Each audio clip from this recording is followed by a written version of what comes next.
Hi everyone, here's a quick update on my TRQ1 touring setup before I move the upgrade parts to other car. For touring setup, I have replaced front one-way and solid axle with ball differentials.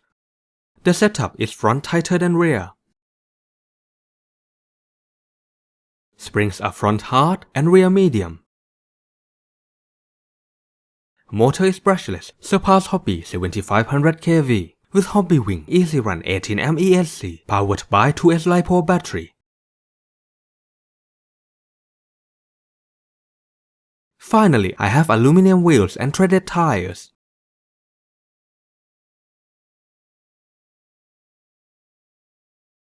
As you may have seen in my speed test video, this one clocked at 41 km an hour, which is very fast, especially for this kind of suspension.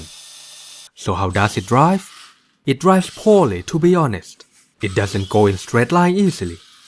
And once I go full throttle, it's totally out of control. Then in the corners, the back of the car skips and either goes into spin or understeer.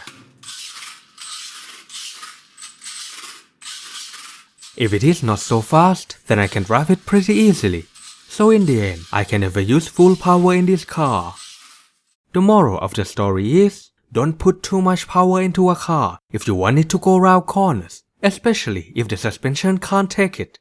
After this, I'll use these parts in other cars and revert it back to drift car because this is simply not fun to drive anymore. Well, that's it for this video. Thanks for watching and see you again next time.